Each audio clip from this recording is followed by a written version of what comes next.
Hello students, good morning. So once again welcome to the channel.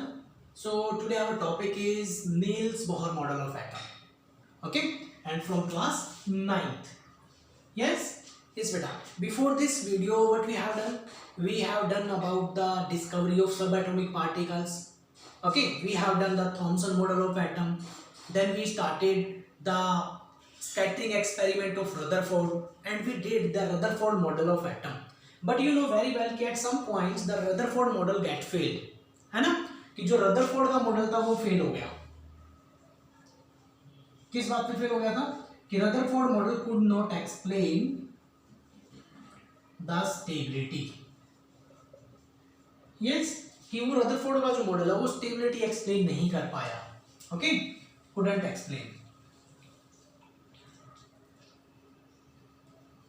Yes, कि उसने क्या बोला था? रदरफोर्ड ने क्या बोला था कि सेंटर में प्रोटॉन पार्ट्स पॉजिटिव पार्ट्स होते हैं and electrons are revolving around the nucleus, है ना?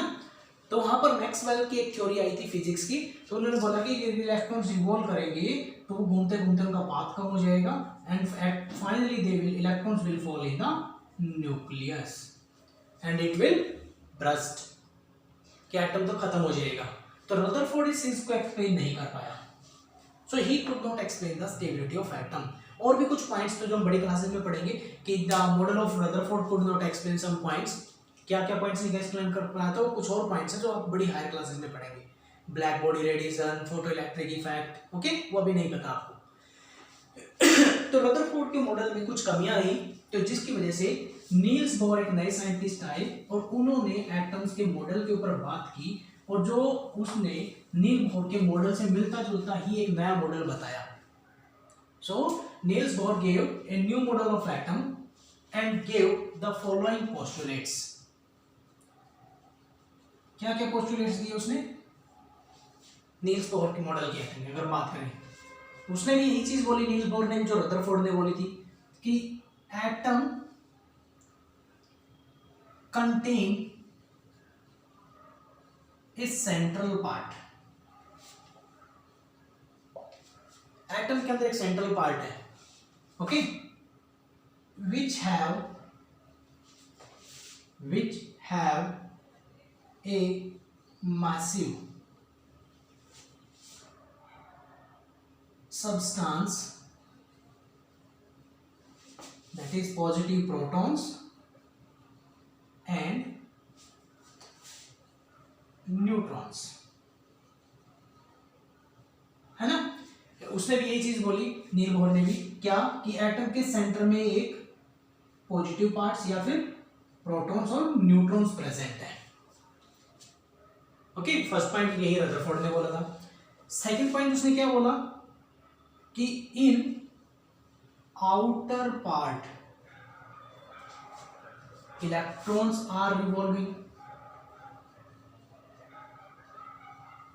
इलेक्ट्रॉन्स आर रिवॉल्विंग बट यहां पे उसने क्या चीज एक्स्ट्रा ऐड कर दी रदरफोर्ड ने जो चीज नहीं की. But the electrons are revolving in fixed energy path. कि जो इलेक्ट्रॉन्स हैं वो फिक्स्ड एनर्जी पाथ में घूम रहे हैं. मीन्स जो इलेक्ट्रॉन्स की जो पाथ है उनकी एनर्जी फिक्स है. Okay, and he named these path as orbit. उस पाथ को उन्होंने क्या नाम दे दिया? ऑर्बिट, है ना? तो उस तरीके से क्या बोला कि जो इलेक्ट्रॉन्स हैं वो फिक्स पाथ में घूम रहे हैं. Okay, electrons nearer to the nucleus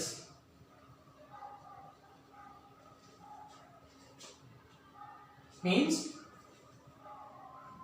the energy of the path is less. कि जो पाथ न्यूक्लियस के बिल्कुल पास है उसकी एनर्जी कम है. फिर हो सकता है एक पाथ इलेक्ट्रॉन यहाँ हो दूसरे पाथ में, इलेक्ट्रॉन यहाँ हो तीसरे पाथ में। तो इलेक्ट्रॉन्स के चारों तरफ जो पाथ है उनकी एनर्जी फिक्स है। ओके, तो इस तरीके से और पाथ को उसने एक क्या नाम कर दिया, ऑर्बिट बोल दिया, और stationary path, stationary path, stationary orbit. किन ऑर्बिट्स की एनर्जी फिक्स है कि जो इलेक्ट्रॉन्स इस फर्स्ट पाथ में होंगे उनकी एनर्जी फिक्स है, जो सेकंड में होंगे उनकी एनर्जी फिक्स है, जो थर्ड में होंगे उनकी एनर्जी फिक्स है। ओके, तो ये तो मेन पोस्टुलेट उसका जो उसने रदरफोर्ड से अलग बोला। ओके, 3 पोस्टुलेट हुए हमारे। चलिए नेक्स्ट की बात करते हैं। तो उसने पाथ को नाम क्या दे दिया, ऑर्बिट। ओके, अब हम बात कर रहे हैं कि डिफरेंट पाथ्स की बात करेंगे। इलेक्ट्रॉन्स जो है they are present in different path. In the center positive protons are present and neutral neutrons are present and different paths are present. Means this is the first path, second path, third path। दोबारा समझाते हैं, अच्छा नहीं बना। देखिए, तो हम एक एटम की स्ट्रक्चर तैयार कर रहे हैं इस तरीके से कि this is our nucleus in which protons and neutrons are present. First, second, third, fourth, इस तरीके से हमने अलग अलग पाथ दिखाए। So this is he named, ये था हमारा थर्ड पोस्टुलेट हमने पढ़ किया। अब हम फोर्थ पोस्टुलेट की बात करते हैं। ही नेम्ड और रिप्रेजेंट द पाथ्स और orbit as K, L, M and so on, और first, second, third in the form of integer. तो उसने डिफरेंट पाथ्स के नाम रख दिए, के पाथ, एल, एम, एन। इनको 1 2 भी बोल सकते हैं, 1 2 3 4। Okay, and energy of different path, energy of different orbits increases in the order, कि जो एनर्जी किस ऑर्डर में इंक्रीज हो रही है हमारी, E1, E2, E3, E4। इसका मतलब एनर्जी को रिप्रेजेंट किया किससे, फर्स्ट जो पाथ था हमारा उसकी एनर्जी E1, सेकंड वाले पाथ की एनर्जी E2, थर्ड वाले पाथ की एनर्जी E3, इसकी E4। तो जैसे जैसे न्यूक्लियस से दूर होते जा रहे हैं एनर्जी बढ़ती जा रही है, तो एनर्जी दूर उन ऑर्बिटल्स के अंदर एनर्जी ज़्यादा है। अगर हम बात करेंगे कि सबसे ज़्यादा एनर्जी कौन से पाथ की है, E4 वाले पाथ की एनर्जी ज़्यादा है। तो ये थे उस तरीके से पोस्टुलेट उसने बताए। Okay, 5 postulate. चलिए नेक्स्ट की बात करते हैं।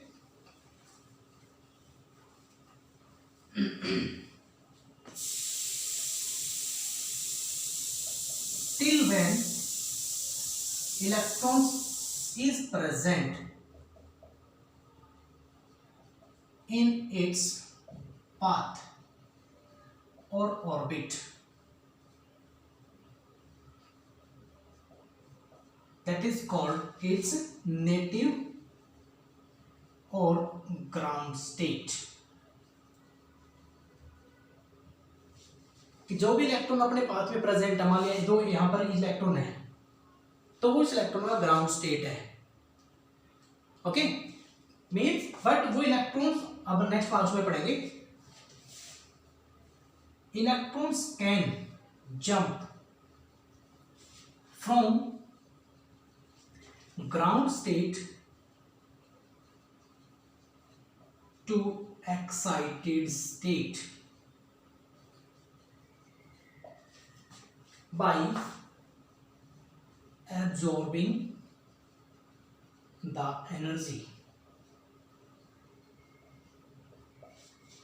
कि जो इलेक्ट्रॉन्स हैं वो एनर्जी एब्जॉर्ब करके वो ग्राउंड लेवल से हायर लेवल में जा सकते हैं। मतलब अगर कोई इलेक्ट्रॉन फर्स्ट लेवल में प्रेजेंट है, so it can go in second level, it can go in second to third level, then it can go from third to fourth level. कि एक इलेक्ट्रॉन जंप करके मीन्स अगर वो first level में है तो वो फर्स्ट लेवल से सेकंड में जा सकते हैं, सेकंड से थर्ड में जा सकते हैं, थर्ड से फोर्थ में जा सकते हैं, सो ओके। तो ये चीज उसने बोली, and that level is called excited level. उस लेवल को क्या बोला हमने, एक्साइटेड लेवल, जिस लेवल में वो जाएगा। मान लिया अब ये एक इलेक्ट्रॉन यहां था हमारा फर्स्ट में, और वो जंप करके यहां चला गया फोर्थ में। तो एक इलेक्ट्रॉन हमारा फर्स्ट, मतलब electron from the first ground level jumped into fourth excited level. ठीक है, इलेक्ट्रॉन जंप करके एक्साइटेड लेवल में जा सकता है। नील बोर ने ये चीज भी बोल दी कि electrons can gain the energy and they can jump from ground level to higher level. Okay okay, but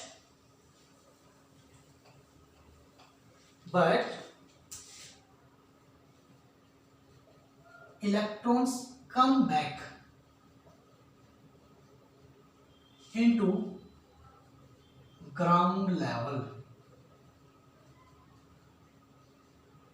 very soon after releasing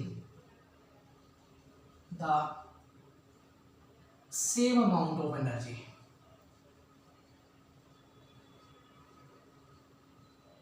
as absorbed। कि जितनी एनर्जी इलेक्ट्रॉन एब्जॉर्ब करके ऊपर के लेवल में गया था, तो हायर लेवल में जो इलेक्ट्रॉन्स हैं वो कुछ टाइम के लिए रुकते हैं। After releasing the energy they come back into ground level. Energy release करते ही वो वापस अपने लेवल में आ जाते हैं। ओके, सो जितनी एनर्जी एक इलेक्ट्रॉन ने रिलीज की थी या गेन की थी, सॉरी एब्जॉर्ब की थी, उतनी ही एनर्जी, मान लिया इस ऊपर ग्राउंड लेवल की बात करें हम, तो भी ग्राउंड लेवल के पास जो एनर्जी है वो है 10 joule, 10 kilo joule. Second level के पास की जो एनर्जी है वो है 20 किलो जूल। थर्ड लेवल की जो एनर्जी है वो है 30 किलो जूल, हम एग्जाम से लेकर चल रहे हैं। और फोर्थ लेवल की जो एनर्जी है वो 40 किलो जूल। तो एक इलेक्ट्रॉन ने 30 किलो एनर्जी जूल की और फोर्थ लेवल में चला गया।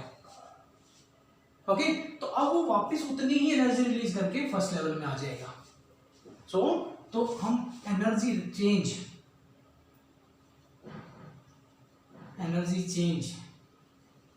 can be calculated as delta E is equal to okay is equal to E4 minus E1। अगर हम बात करें कि बराबर इलेक्ट्रॉन हायर फर्स्ट लेवल से फोर्थ में गया है, तो E4 की एनर्जी क्या है और E फर्स्ट की क्या है। अब E4 की एनर्जी कितनी थी हमारी 40 किलो जूल, है ना। E1 की एनर्जी कितनी थी 10 किलो जूल। तो डेल्टा E कितना हुआ, दैट इज 30 किलो जूल। इतनी एनर्जी वापस रिलीज करी उसने। ओके, तो इस तरीके से हम एनर्जी चेंज निकाल सकते हैं कि जब एक इलेक्ट्रॉन लोअर लेवल से हायर लेवल में जाता है तो कितनी एनर्जी अब्जॉर्ब करके गया था, उतनी एनर्जी वो रिलीज करके वापस आ जाएगा।